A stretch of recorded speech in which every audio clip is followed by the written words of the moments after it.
안녕하세요. 이번 시간에는 과제연구 주제 정하기에 대한 얘기를 해보도록 하겠습니다. 자, 여러분은 주제 정하셨나요? 아직 안 정한 사람들이 대부분일 겁니다. 지금은 탐색 단계일 건데요. 내가 무엇에 관심 있고 무엇을 더 알아보고 싶을까? 질문을 던지고 있고, 그래서 지난번에 한번 논문을 찾아보는 일을 했었습니다. 주제를 선정할 때 꼭 해야 될 일이 내가 궁금해한 일이 다른 사람이 연구한 적은 없는가를 먼저 찾아봐야 되겠죠. 그래서 내가 궁금한 주제가 어디까지 연구가 됐고 앞으로 어, 해야 될 부분은 무엇인가를 분명하게 밝히는 일이 중요할 겁니다.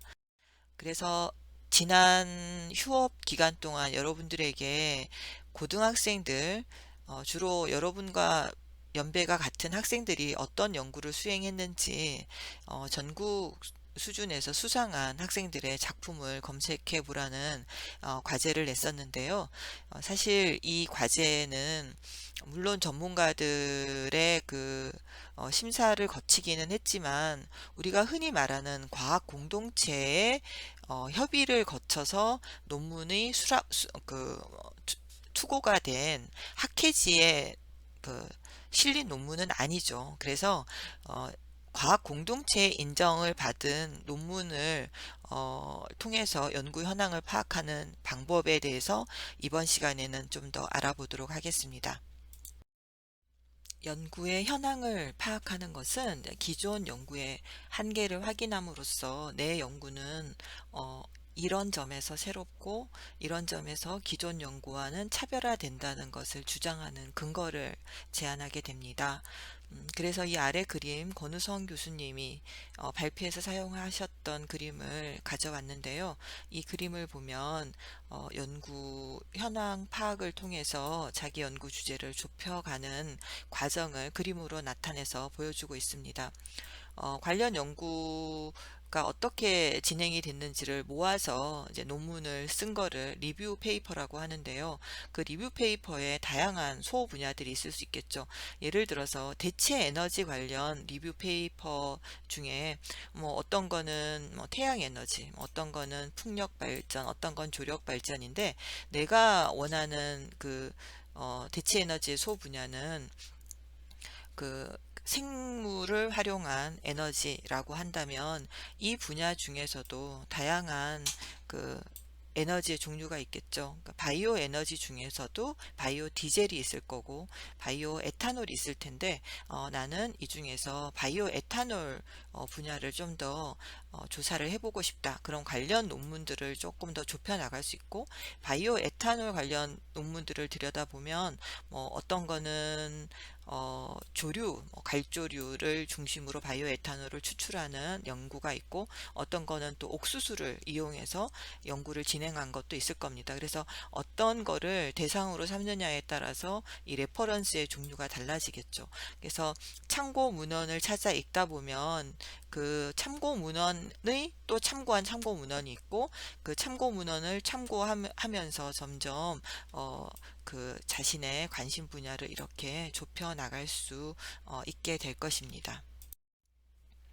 선행 연구를 분석하는 방법은 책을 하나 정해서 읽어볼 수도 있겠지만 잘 안 하죠. 선생님도 책 읽는 건 좀 잘 안 했던 접근이고 가장 잘 접근하는 방법이 이제 논문을 검색을 하는 건데요. 구글 학술 자료나 리스나 DPB와 같은 논문 검색 컨텐츠를 이용하는 겁니다. 이미 그 과학 전람회 과제에서도 이런 검색 컨텐츠를 활용한 학생들도 몇 명 있었고요. 오히려 과학 공동체, 과학자 공동체가 검증을 받은 논문을 학술 논문으로 게재를 한 사이트이기 때문에 훨씬 더 다양한 논문들을 여러분이 찾고 다양한 수준의 논문들을 확인할 수 있을 겁니다. 여기서 중요한 건 그때그때 요약을 해야 한다는 거고요. 두 번째는 여러분이 네이버 지식이나 그냥 구글로 주제를 검색할 수는 있지만 이 인터넷 검색 결과를 보고서로 인용을 할 수는 없죠. 보고서로 인용을 하는 거 밑에 뭐 네이버 검색에 뭐 이런 사이트가 있을 수는 있지만 보통 어떤 개념을 명료화하거나 용어를 찾아보거나 이런 용도로 이용을 하지 학술 논문에서 인터넷 검색 결과를 참고문으로 쓰지는 않습니다. 보고서에서는 이용을 할 수는 있을 수 있겠지만요. 이렇게 찾은 선행 연구들은 이제 논문 작성하는 단계에서 조금 더 얘기를 하겠지만, 서론의 연구의 필요성이나 연구 방법, 자료 분석 및 해석 방법, 고찰을 할 때, 우리 연구는 이 결과가 나왔는데 기존의 다른 연구에서는 우리와는 뭐 같은 연구 결과가 나왔다, 혹은 다른 연구 결과가 나와서 우리 연구 결과는 이런 의미가 있다, 이렇게 언급을 할 때 선행 연구가 이용이 됩니다. 예를 들어서 실험 대상으로 만성 상처에서 많이 나타난 균이 뭐 이 두 개여서 이걸 선정했는데, 요거를 선정한 근거가 바로 요 3번 논문이었다. 그리고 이제 참고 문헌에 바로 요 3번 논문이 요 논문이었다, 이렇게 선행 연구를 언급해 주게 되는 거죠.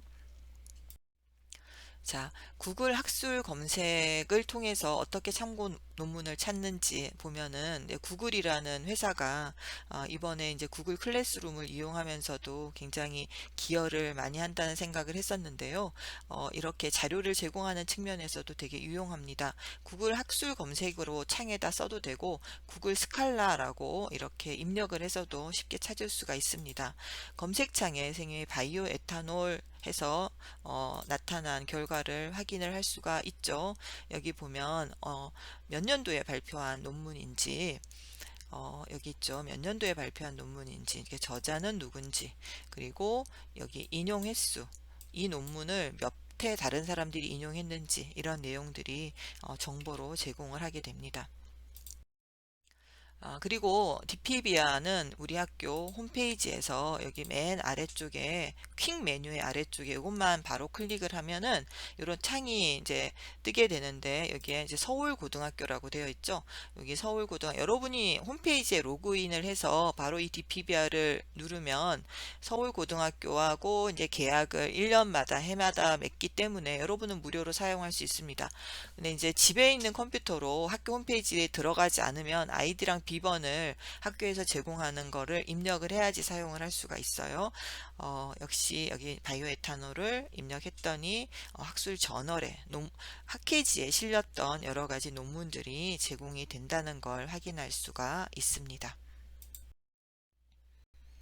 자, 여기서부터는 이제 디피비아 측에서 제공한 효율적으로 이 검색 컨텐츠를 이용하는 방법을 보여주고 있습니다.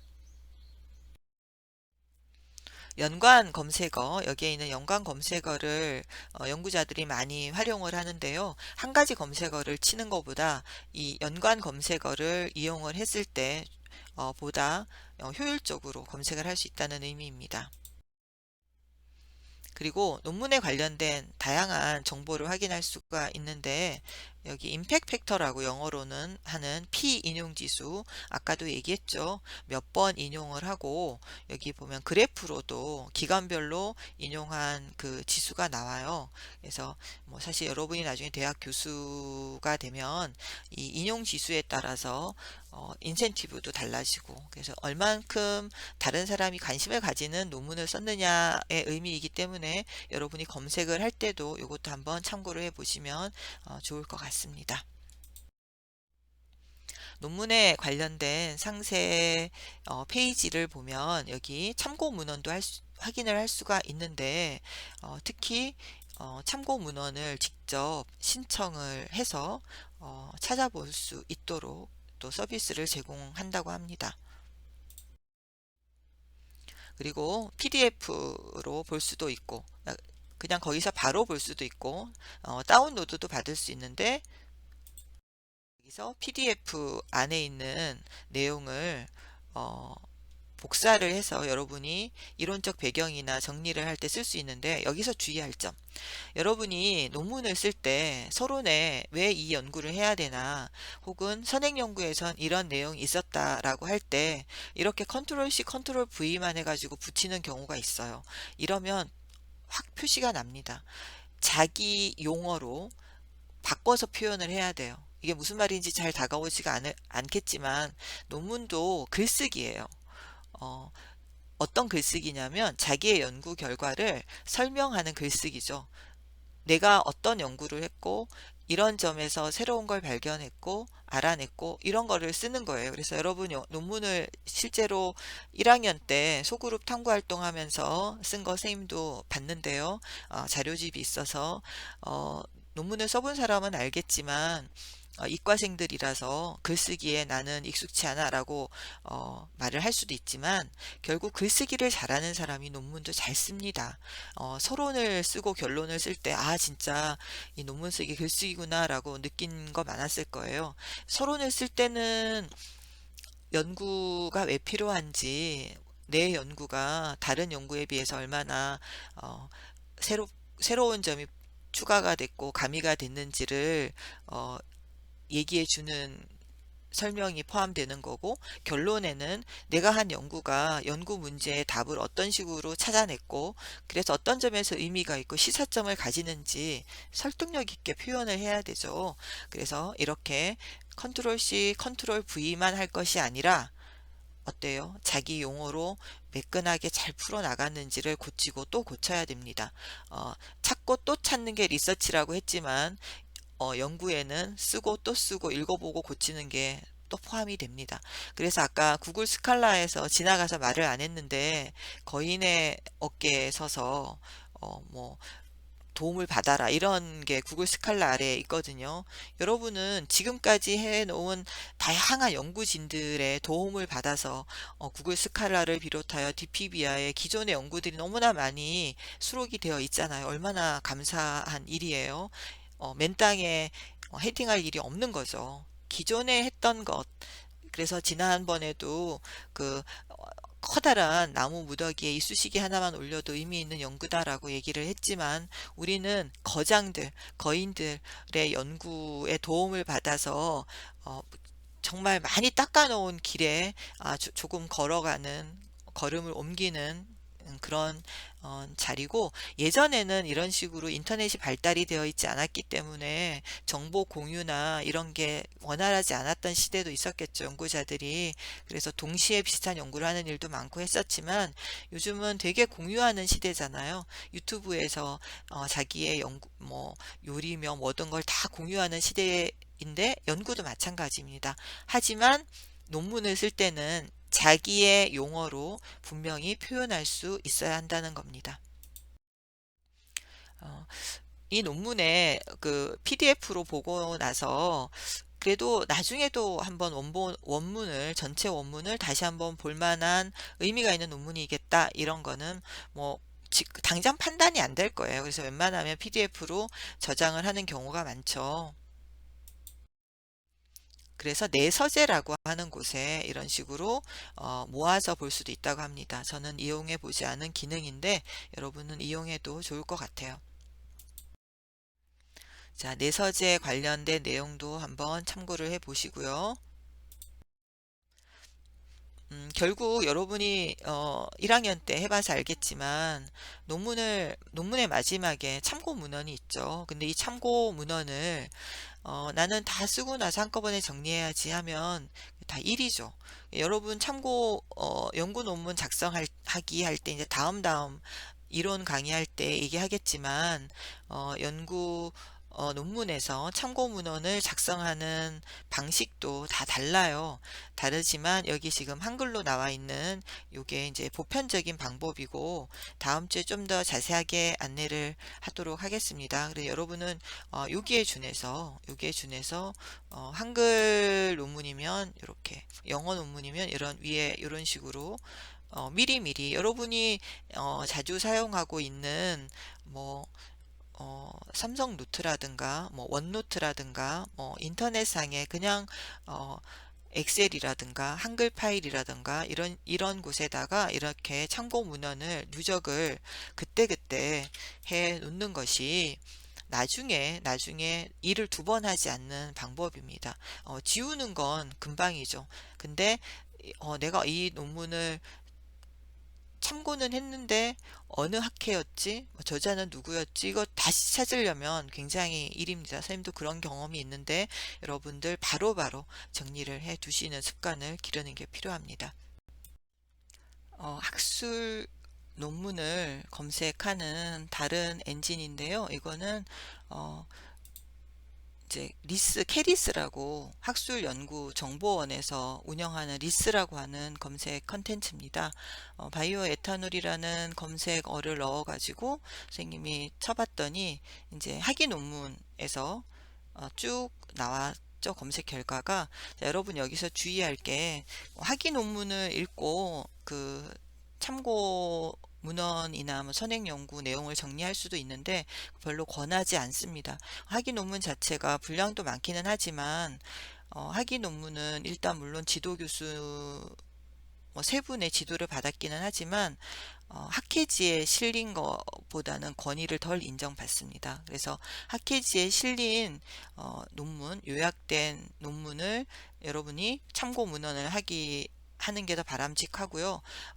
이제 검색 컨텐츠는 이게 마지막인데 요거 외에도 여러분이 형이나 누나가 대학을 다니고 있다면 그 대학 도서관 집에서도 연동을 해서 사용하는 경우에 거기서도 다양한 논문을 검색을 할 수가 있으니까 그것도 활용할 수 있을 겁니다. 책을 찾아볼 수도 있겠죠. 그리고 이제 빅데이터, 국가에서 운영하는 빅데이터의 정보들을 찾아서 여러분들의 그 논문 주제에 따라서 뭐 예를 들어서 환경오염의 데이터나 뭐 날씨 정보나 이런 것들은 이 정부가 운영하는 빅데이터 관련 사이트를 방문을 해서 자료를 모을 수 있을 것 같습니다. 공공 데이터 포탈도 마찬가지고요. 국가 통계 포탈의 경우에도 빅데이터 정보를 제공하는 그런 사이트로 연구 현황에 파악하는 데 도움을 줄 수 있을 것 같습니다. 어, 논문을 이렇게 찾고 나서 어떻게 효율적으로 읽어야 될까요? 여러분은 어떤 것부터 읽으세요? 선생님은 앱스트랙, 즉 요약을 먼저 읽고요. 맨 앞쪽에 있죠. 그리고 나서 이게 내 관심 주제인가? 아니면은 그냥 패스해야 되겠죠. 그리고 나서 뭐 내가 관심 있는 논문이다 싶으면은 결론을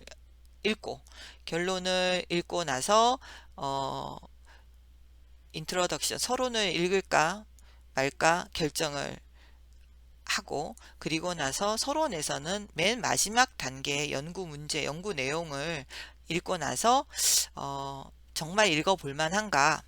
자, 요 단계까지 왔죠?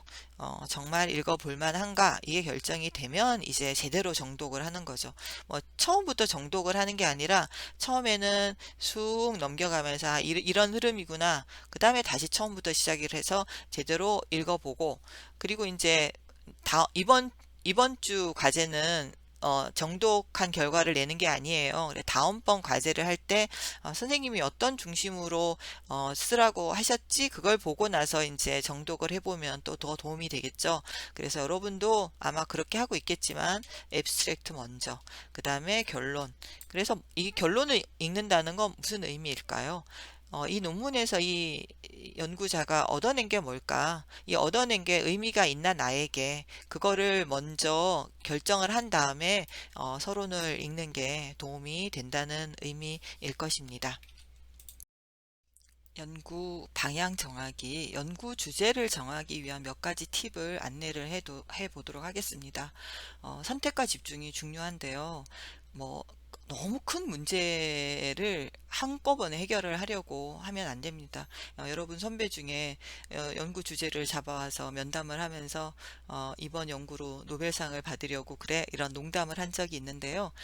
큰 문제를 작은 문제로 쪼개보고 그 중에서 한 가지를 먼저 해결해 보도록 합니다. 쉬운 것부터 그리고 여기 생각이 되게 많이 나오죠. 끊임없이 생각하기, 번뜩이는 생각을 한번 잘 캐치해서 생각을 자꾸 구체화해 보기, 글로 옮기기, 메모하기 굉장히 중요합니다. 여러분들 노트가 있나요? 아이디어 노트 혹은 질문 노트를 한번 만들어 보세요. 그래서 아마 작년에 여러분들이 그 소그룹 탐구 했을 때 방법 접근이나 연구 수행하는 거랑이 올해 하는 거와 다르게 좀 성장을 하면 좋겠죠.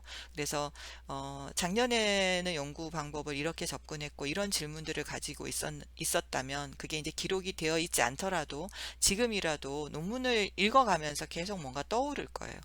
질문들을 한번 적어보고 선생님하고 하는 생물 시간에도 선생님이 한번 질문을 계속 해보라고 했죠. 그러니까 질문을 하는 것들을 적어보고 그 중에서 스스로 한번 답도 찾아보고 이 질문에 해답이 될 수 있는 다른 논문도 한번 읽어보고 그게 진짜 자기 공부가 됩니다. 다 연결이 되니까요. 그리고 같은 분야의 연구에서 혹은 다른 분야의 연구에서 융합이나 통합적으로 힌트를 얻을 수도 있고 연계가 지어질 수도 있겠죠. 그리고 내가 살고 있는 집 안에서 혹은 뭐 학교라는 공간에서 내가 불편했던 기억 혹은 개선하고 싶었던 거, 왜 이럴까 했던 것, 어, 냄새나는 음식 쓰레기 봉투, 뭐 이런 것에서 어떤 연구 주제를 생각해낼 수 있을 겁니다. 다음번에는 과제 연구 방법에 대해서 안내를 할 예정입니다. 분야별로 선생님들이 어떻게 과제 연구를 진행하고, 데이터를 얻는 방법은 어떻고, 어떻게 정리하는지에 대해서 함께 공부해 보도록 하겠습니다. 수고 많으셨습니다.